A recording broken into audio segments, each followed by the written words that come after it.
So in this video we're going to be talking about the wars of hegemony and the squabbling that's a major part of the 4th century crisis in the Greek world. So here's a quick overview of how the timing works out for the 4th century. The Peloponnesian War ends in 404, and already as a result of this, there are a series of events that cause clashes between the important cities of the Greeks: Corinth, Sparta, Athens, and Thebes, and even within a very short period after the Peloponnesian War, the Athenians are already rebuilding, already attempting to establish their standing, and a key symbolic part of this is the rebuilding of the Long Walls, which were torn down by the Spartans at the end of the Peloponnesian War. This is part of the backlash against Sparta that culminates in the Corinthian War, which is essentially all of the key cities of Greece rebelling against Spartan imperialism. This ends with the King's Peace, the peace brokered by the Persian king in 387. But of course, this doesn't solve anything. Spartan imperialism continues to provoke and aggravate the situation in the Greek world, most heinously, most notoriously, with the Spartans taking the Theban Acropolis, the Cadmea. This is part of a series of events that brings about another war in Boeotia, which is where Thebes is, which includes a key battle at Naxos and most shockingly the Battle of Leuctra, in which Sparta is actually defeated by essentially not only through their own arrogance, but with the advancement of war and battle that had sort of outstripped the Spartan stubborn adherence to their own traditional form of hoplite warfare. The preeminence of Thebes, in turn, lasts only for a short time before they are unseated at the Battle of Mantinea, and we have a morass in which the squabbling amongst the Greeks ultimately descends into enough chaos that the Macedonians are easily able to insert themselves into Greek affairs, and it's the Macedonians that come out the dominant force through the Third Sacred War, and ultimately at the Battle of Chaeronea, which is where the Spartans and their Greek allies are sort of permanently defeated by the forces of Macedon. After this, as we'll see later, this leads to the sort of more or less complete submission of the Greeks. This is emphasized by the destruction of Thebes by Alexander shortly after he ascends the throne. And by the time of the death of Alexander, the Greeks are essentially a crucial part of the Macedonian Empire. And there are a number of factors involved in this, which we'll talk about next week, but the effect of the ascendance of Macedon, one of the effects of the ascendance of Macedon, is to bring to an end all of this destructive and futile and infuriating war that has been tearing apart the Greeks for an entire century. So, in terms of preeminence, in terms of hegemony, the Peloponnesian War leaves the Spartans, in a position in which they are constantly attempting to assert their hegemony. This is partly displaced by the reascendance of Athens and the formation of the Second Athenian League, and by the preeminence of Thebes, especially between Leuctra and Mantinea, but ultimately it is Macedon that comes out the winner, as much through the Greeks fighting themselves to exhaustion and destruction as through the savvy actions of the Macedonians themselves. So the fourth century crisis, in other words, is the Greeks tearing themselves apart and not seeing that this is the problem.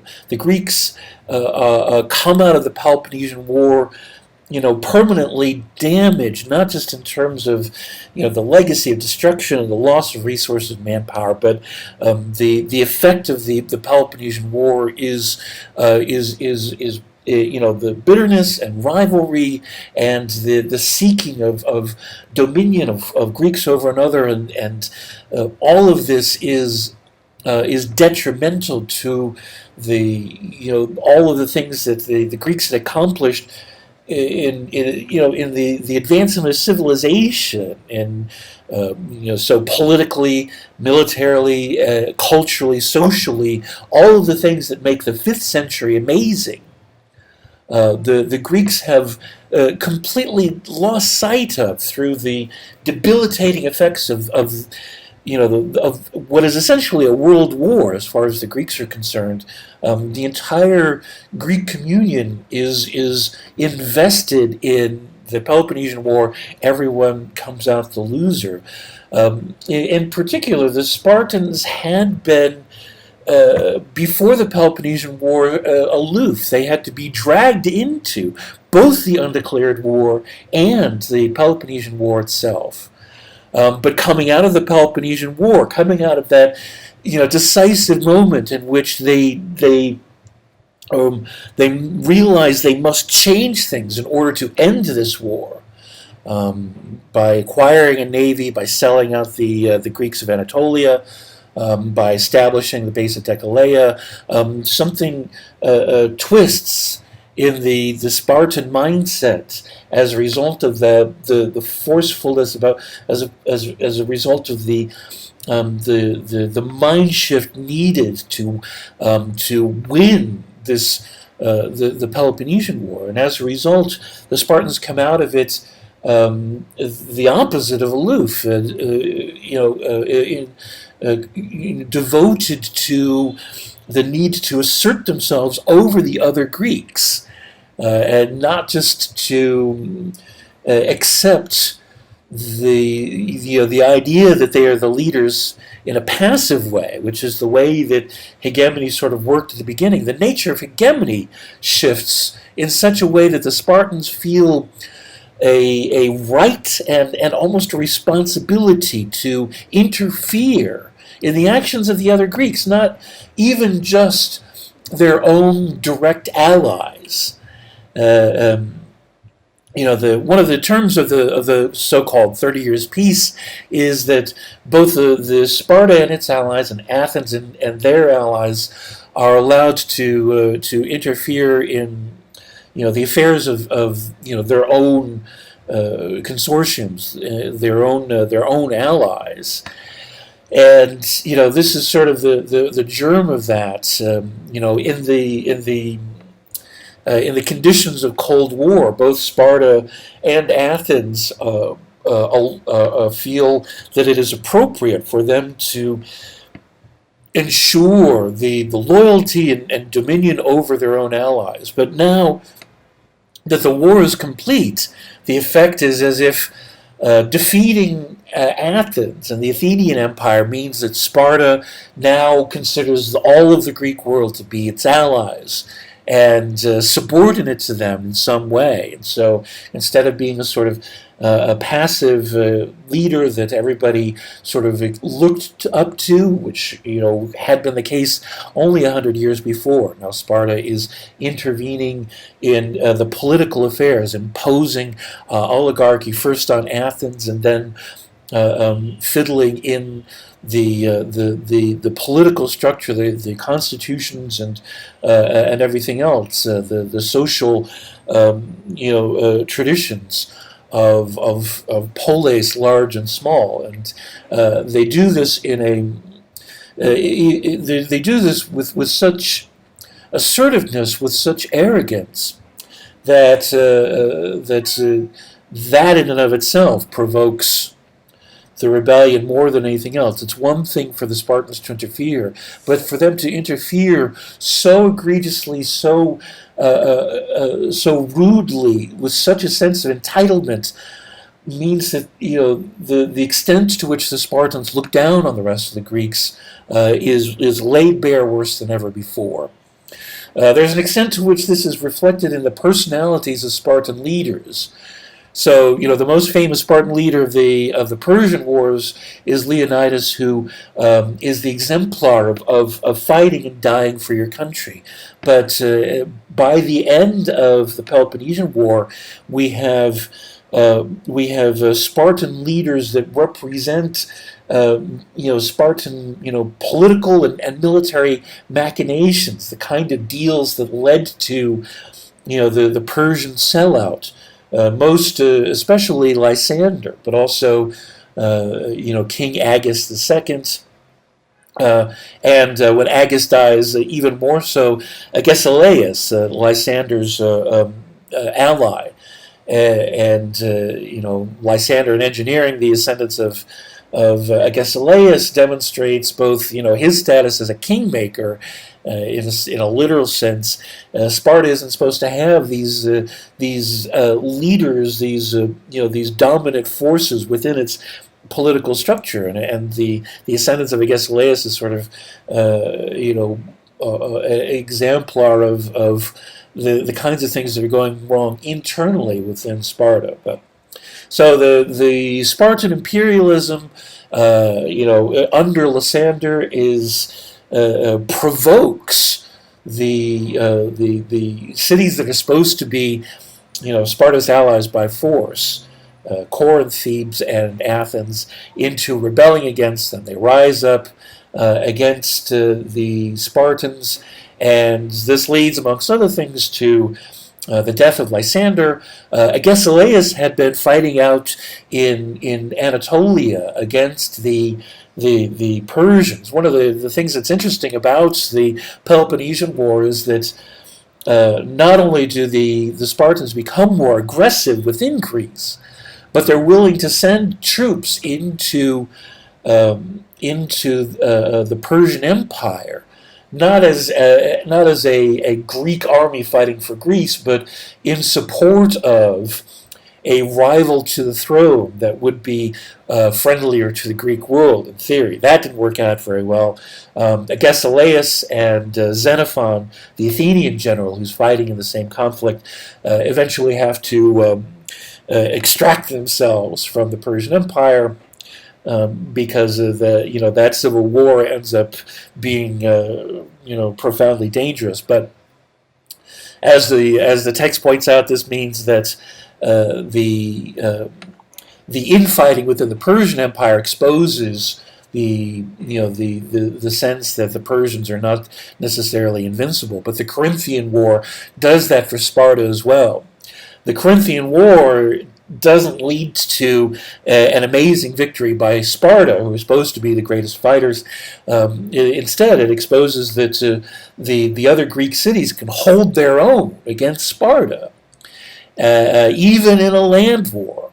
This is something that hadn't been the case in the Peloponnesian War, but the nature of warfare is changing, and Sparta is slowly, demonstrating its eroding superiority, simply because the use of peltasts, lightly armed infantry, and other advancements are shifting how war is being fought. So the Corinthian War ends in a standstill. And the peace has to be sort of brokered or imposed, depending on how you look at it, by the Persians, who are, in this case, able to find a role as an objective outside power with very much its own interests. The Persians engineer the king's peace because they want to ensure that the Greeks aren't tearing themselves apart, and that they are, but also that they are, that they are not united in a way that could be a new problem for the Persians. And one of the ways in which they sort of ensure that that the Greeks are not united is that the arbitrator of the executor of the peace treaty, the king's peace, is Sparta. And so the Spartans end up continuing to demonstrate their arrogance, their aggressiveness, their imperialism, most problematically in their direct intervention in Thebes. When there's a civil conflict in Thebes, the Spartans intervene, they send troops, they occupy the Acropolis of Thebes, which is called the Cadmea. And this is one of those moments where the intervention of a hated outsider brings together the divided parties of a place like Thebes.